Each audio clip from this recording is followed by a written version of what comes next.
দিদি মহিলা বলেই তো মহিলাদের দুর্দশা হয়েছে, বছর পর বছর অত্যাচারিত হয়েছেন। উনি একজন মহিলা, ওনার দায় নেই মহিলাদের কথা শোনা?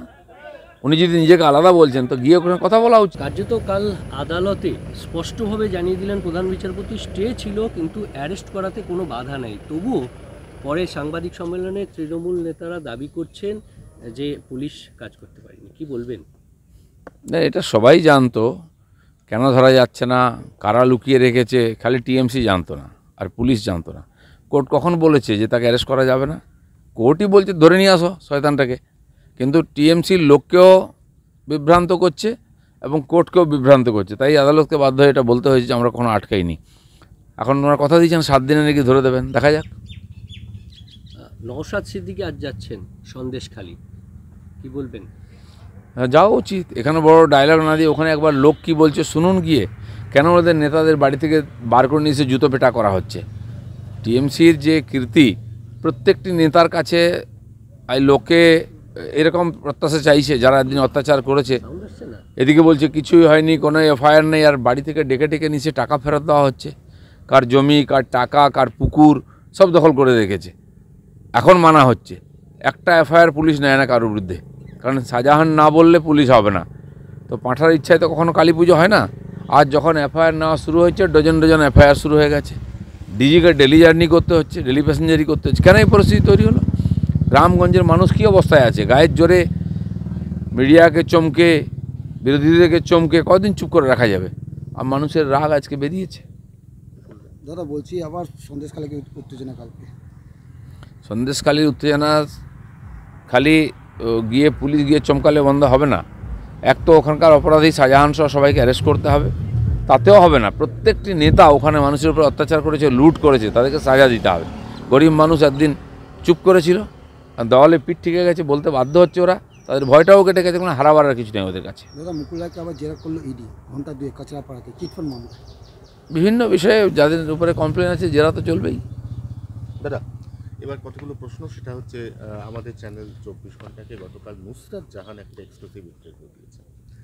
তিনি বলছেন যে দল তাকে ওখানে যেতে বারণ করেছিল, কারণ তিনি তো ওখানকার কিছু জানেন না। ওখানে যে একটা সমান্তরাল প্রশাসন চালাচ্ছিল শাহজাহান এবং তার সঙ্গী সাথী শিবু হাজরা, উত্তম সর্দার, এরা উনি জানতেন না। উনি যতবার ওখানে গেছেন সমাজসেবা করতে গেছেন, কিন্তু এই প্যারালাল সমান্তরাল প্রশাসন সম্পর্কে কিছু জানা ছিল না বলেই উনি সন্দেশখালী ইন্টেনশনালি যাননি। না, কেন উনি লোককে কথা দিয়েছিলেন? উনি এমপি হয়েছেন, মানুষ ওদেরকে ভরসা করে ভোট দিয়েছে, আর উনি কিছুই জানেন না কোন জগতে থাকেন। উনি পার্লামেন্টেও যান না, উনি নিজের ক্ষেত্রেও যান না, লোকে ওনাকে খুঁজছে। আর টিএমসি এই ধরনের লোকেদের নিয়ে এসে মানুষকে ধোকা দিয়েছে। আবার যখন তারা ভোটে দাঁড়াতে চাইছেন না, কারণ তাদের লাইফস্টাইল আর এই রাজনীতির সঙ্গে মেলে না, তারাও বাধ্য। তারা যে কাজ করেন সিনেমা ইত্যাদি, তাতে সময় দিতে হয়, সেটা একটা পেশা, 24 ঘন্টার কাজ। রাজনীতিও 24 ঘন্টার কাজ। তাদের মুখ দেখিয়ে ভোট নিচ্ছে টিএমসি, আর মানুষকে পরিষেবা থেকে বঞ্চিত করছে। দেবকে নিয়ে বিতর্ক তৈরি হয়েছে, মিমি বলছেন আমি আর এর মধ্যে নাই, কারণ মানুষের যে চাপ সেটা নিতে হয়। তো টিএমসি তাদেরকে বড়ে করে জিতছে, তারপরে মানুষকে বোকা বানাচ্ছে। সাধারণ মানুষের ভাবার দরকার আছে। দেবদেবী দেখে, সুন্দর মুখ দেখে যদি ভোট দেন, তাহলে এই ধরনের ঘটনাই ঘটবে বারবার। আমি টিকিট পাই বা না পাই, আমি আর বসিরহাটের সাংসদ থাকি বা না থাকি, দিদি সবাইকে দেখবেন, দিদি মহিলা, ওনার সব দিকে নজর আছে। নুসরাত জাহান। দিদি মহিলা বলেই তো মহিলাদের দুর্দশা হয়েছে, বছর পর বছর অত্যাচারিত হয়েছেন। উনি একজন মহিলা, ওনার দায় নেই মহিলাদের কথা শোনা?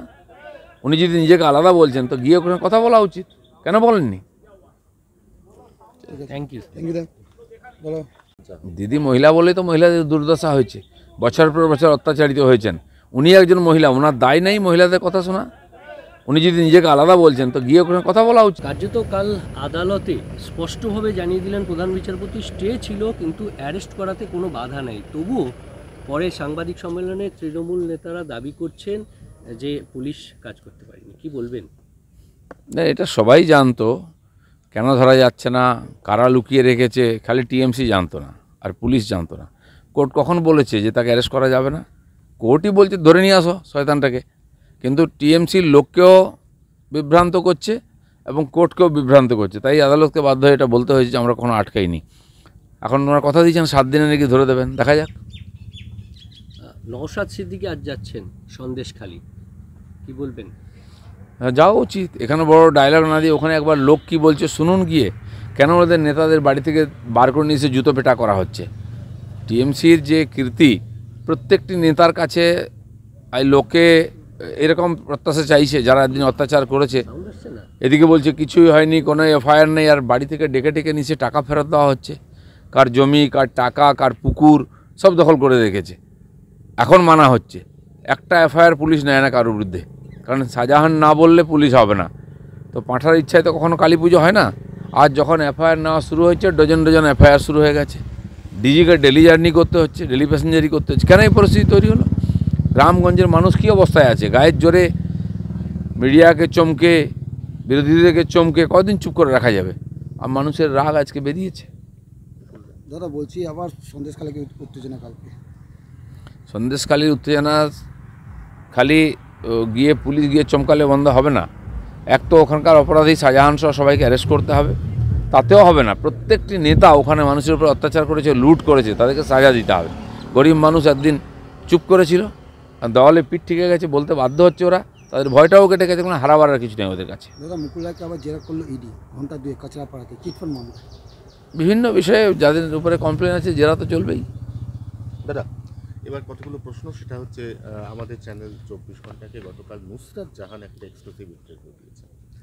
তিনি বলছেন যে দল তাকে ওখানে যেতে বারণ করেছিল, কারণ তিনি তো ওখানকার কিছু জানেন না। ওখানে যে একটা সমান্তরাল প্রশাসন চালাচ্ছিল শাহজাহান এবং তার সঙ্গী সাথী শিবু হাজরা, উত্তম সর্দার, এরা উনি জানতেন না। উনি যতবার ওখানে গেছেন সমাজসেবা করতে গেছেন, কিন্তু এই প্যারালাল সমান্তরাল প্রশাসন সম্পর্কে কিছু জানা ছিল না বলেই উনি সন্দেশখালী ইন্টেনশনালি যাননি। না, কেন উনি লোককে কথা দিয়েছিলেন? উনি এমপি হয়েছেন, মানুষ ওদেরকে ভরসা করে ভোট দিয়েছে, আর উনি কিছুই জানেন না কোন জগতে থাকেন। উনি পার্লামেন্টেও যান না, উনি নিজের ক্ষেত্রেও যান না, লোকে ওনাকে খুঁজছে। আর টিএমসি এই ধরনের লোকেদের নিয়ে এসে মানুষকে ধোকা দিয়েছে। আবার যখন তারা ভোটে দাঁড়াতে চাইছেন না, কারণ তাদের লাইফস্টাইল আর এই রাজনীতির সঙ্গে মেলে না, তারাও বাধ্য। তারা যে কাজ করেন সিনেমা ইত্যাদি, তাতে সময় দিতে হয়, সেটা একটা পেশা, 24 ঘন্টার কাজ। রাজনীতিও 24 ঘন্টার কাজ। তাদের মুখ দেখিয়ে ভোট নিচ্ছে টিএমসি, আর মানুষকে পরিষেবা থেকে বঞ্চিত করছে। দেবকে নিয়ে বিতর্ক তৈরি হয়েছে, মিমি বলছেন আমি আর এর মধ্যে নাই, কারণ মানুষের যে চাপ সেটা নিতে হয়। তো টিএমসি তাদেরকে বোর্ডে করে জিতছে, তারপরে মানুষকে বোকা বানাচ্ছে। সাধারণ মানুষের ভাবার দরকার আছে। দেবদেবী দেখে, সুন্দর মুখ দেখে যদি ভোট দেন, তাহলে এই ধরনের ঘটনাই ঘটবে বারবার। আমি টিকিট পাই বা না পাই, আমি আর বসিরহাটের সাংসদ থাকি বা না থাকি, দিদি সবাইকে দেখবেন, দিদি মহিলা, ওনার সব দিকে নজর আছে। নুসরাত জাহান দিদি মহিলা বলেই তো মহিলাদের দুর্দশা হয়েছে, বছর পর বছর অত্যাচারিত হয়েছেন। উনি একজন মহিলা, ওনার দায় নেই মহিলাদের কথা শোনা? উনি যদি নিজেকে আলাদা বলছেন, তো গিয়ে ওখানে কথা বলা উচিত, কেন বলেননি?